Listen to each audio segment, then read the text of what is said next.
ഹരി ഓം. 21ാമത്തെ സ്തുതി ഋത്തിക്കുകളുടെ സ്തുതി. ഇത് ഭാഗവതത്തിൽ പഞ്ചമസ്കന്ധം 3-ാമത്തെ അധ്യായം 4 മുതൽ 15 വരെ ശ്ലോകങ്ങൾ. അഗ്നീന്ദ്രപുത്രനായ നാഭി ജംബൂദ്വീപിൻ്റെ ഖണ്ഡമായ ഭാരതവർഷം ഭരിച്ചു. പത്നിയായ മേരുദേവിയിൽ നാഭിക്ക് സന്താനങ്ങൾ ഉണ്ടായില്ല. ഈ ദുഃഖം മാറാനായി അദ്ദേഹം മേരുദേവിയുമൊത്ത് യജ്ഞഭാഗമായി വിഷ്ണു ഭഗവാനെ അർച്ചന ചെയ്തു.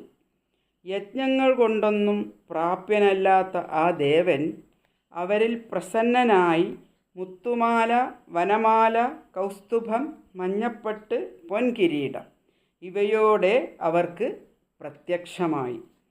ദരിദ്രർ ധനം കണ്ടാൽ എന്ന പോലെ ഭഗവാനെ ഋത്തിക്കുകളും നാഭിയും മേരുദേവിയും സന്തോഷത്തോടെ കണ്ടു. അവർ അർഘ്യങ്ങൾ അർപ്പിച്ച് സ്തുതിച്ചു. ഹേ മഹാപൂജ്യ, അവിടുന്ന് ഈ ഭൃത്യൻ്റെ പൂജകൾ സ്വീകരിക്കണം. അങ്ങയെ നമിക്കയല്ലാതെ മറ്റൊന്നും ഞങ്ങളെ പഠിപ്പിച്ചിട്ടില്ല. അങ്ങയുടെ നാമരൂപങ്ങൾ വർണ്ണിക്കുവാൻ ഞങ്ങൾക്ക് കഴിവില്ല, ക്ഷമിക്കണം. ഋത്തിക്കുകൾ സ്തുതിക്കുന്നു. നമുക്ക് സ്തുതി കേൾക്കാം. ഋത്വിജ ഉവാച അർഹസി മുഹുരർഹത്തമർഹണമസ്മാകമനുപധാനാം നമോ നമ ഇത്യദേതാവസ്സതുപശിക്ഷിതം കോർഹതി പുമാൻ പ്രകൃതി ഗുണവ്യതികരമതി അനീശൈശ്വരസ്യ പരസ്യ പ്രകൃതി പുരുഷയോ അർവാക്തനാഭിർനാമരൂപാകൃതിഭീരൂപനിരൂപണം സകലജനനികായ വൃജിന നിരസന ശിവതമപ്രവര ഗുണഗണ ഏകദേശകഥനാധൃതേ പരിജനാനുരാഗവിരചിത ശബള സംശബ്ദ സലില സിത കിസലയ തുളസികാ ദുർവാങ്കുരൈരപി സംഭൃതയാ സപര്യയാ കില പരമപരിതുഷ്യസി അധാനയാപി ന ഭവതൈജ്യയോരുഭാരഭരയാ സമുചിതമർത്ഥമിഹോപലഭാമഹേ ആത്മന ഏവാ അനുസവനം അഞ്ജസാ വ്യതിരേകേണ ഭൂഭൂയമാനാശേഷപുരുഷാർത്ഥസ്വരൂപസ്യ കിന്തു നാഥാശിഷ ആശാസാനാനാമേതാമദവിസംരാധനാമാത്രം ഭവിതുമർഹതി തദ്യഥാ ബാലിശാനാം സ്വയമാത്മനശ്രേയ പരമവിദുഷാം പരമപരമപുരുഷപ്രകർഷകരുണയാ സ്വമഹിമാനം ചാപവർഗ്യാഖ്യ ഉപകൽപ്പയിഷ്യൻ സ്വയം നാപജിതയേവേതരവതിഭൂപലക്ഷിതഃ അഥായമേവ വ്യരോഹ്യർഹത്തമയർഹി ബർഹി രാജർഷേ വരദർഷഭോ ഭവാൻ നിജപുരുഷേക്ഷണവിഷയ ആസീത് അസംഗനിശിതജ്ഞാനാനലവിധൂതശേഷമലാനാം ഭവൽസ്വഭാവാനാം ആത്മാരാമാണാം മുനീനാമനവരത പരീഗുണിത ഗുണഗണ പരമമംഗളായന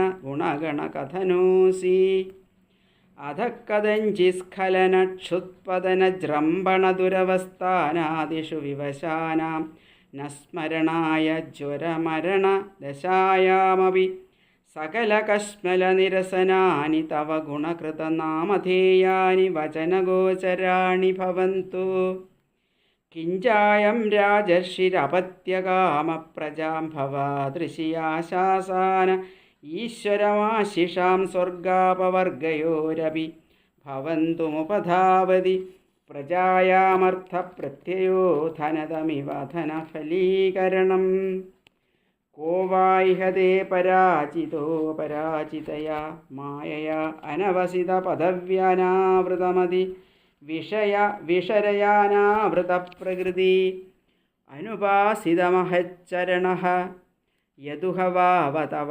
പുനരദഭ്രകർത്തരിഹ സമാഹൂതസ്തത്രാർത്ഥദിയാം മന്ദാനാം ന തദ്യദേവഹേളനം ദേവദേവാർഹസി സാമ്യേന സർവാൻ പ്രതിബോധുമവിദുഷാം. ഞങ്ങൾ ഭക്തിയാൽ തെറ്റായ അക്ഷരം കൊണ്ടാണെങ്കിലും സ്തുതിക്കുകയും കഴിവ് പോലെ പൂജിക്കുകയും ചെയ്തതിൽ അങ്ങ് പ്രസാദിക്കുന്നു. മായാപതേ, പുരുഷോത്തമ, ഞങ്ങൾക്ക് കാമമോക്ഷങ്ങൾ നൽകുവാനായി കാരുണ്യത്തോടെ ഇവിടെ വന്നല്ലോ. രാജാവിൻ്റെ യാഗത്തിൽ ഭഗവാനെ അർച്ചിക്കുന്ന ഞങ്ങൾക്ക് കണ്ണിന് ആനന്ദമേകി അങ്ങയെ കാണാൻ കഴിഞ്ഞതാണ് ഞങ്ങൾക്കുള്ള വരം. ഏത് കഷ്ടസ്ഥിതിയിലും അങ്ങയുടെ നാമം ചൊല്ലാൻ ഞങ്ങൾക്ക് തോന്നിക്കണം. അങ്ങേക്ക് തുല്യനായ ഒരു പുത്രനുണ്ടാകണമെന്ന് കാക്ഷിക്കുന്ന ഈ രാജർഷിയുടെ ആഗ്രഹം സഫലമാകണം. നാഭിരാജാവ് വണങ്ങുന്ന ഋത്തിക്കുകൾ ഈ വിധം സ്തുതിച്ചത് കേട്ട് കനിഞ്ഞ് ഭഗവാൻ പറഞ്ഞു, വിപ്രരെ, അദ്ഭുതം! രാജാവിന് എന്നോട് തുല്യനായ പുത്രൻ വേണമെന്നോ ആഗ്രഹം? അത് സാധ്യമാണോ? നിങ്ങളൊന്നോർത്തു നോക്കൂ. എന്നോട് തുല്യനായിട്ട് ഞാൻ ഇതുവരെ ഒരാളെ കണ്ടിട്ടില്ല. അതിനാൽ ഞാൻ തന്നെ നാഭീപുത്രനായി അവതരിക്കാം. ഭഗവാൻ ഇങ്ങനെ പറയുന്നത് കേട്ട് മേരുദേവി ആനന്ദഭരിതയായി. ഭഗവാൻ അവിടെ തന്നെ അപ്രത്യക്ഷമായി. ശ്രീഹരി മഹർഷിമാരുടെ യജ്ഞത്തിലെ അർച്ചനകളിൽ പ്രീതനായി യജ്ഞകർത്താക്കളായ മഹർഷിമാരുടെ ധർമ്മം കാട്ടിക്കൊടുക്കുവാനായി അംശാവതരമായി ആ രാജകൊട്ടാരത്തിൽ മേരുദേവിയുടെ പുത്രനായി അവതരിച്ചു. ജന്മനാ തന്നെ ഭഗവത് ലക്ഷണങ്ങൾ കാണിച്ച നാഭീപുത്രൻ നാൾക്കുനാൾ വൈരാഗ്യം, ഐശ്വര്യം, സർവഗുണസമ്പന്നത മുതലായവയാൽ മന്ത്രിമാരും ബ്രാഹ്മണരും പ്രജകളും നന്മക്ക് കാരണമായി കണ്ട് അവർ അവനിൽ നിന്ന് ശ്രേഷ്ഠമായ രാജ്യപരിപാലനം പ്രതീക്ഷിച്ചു.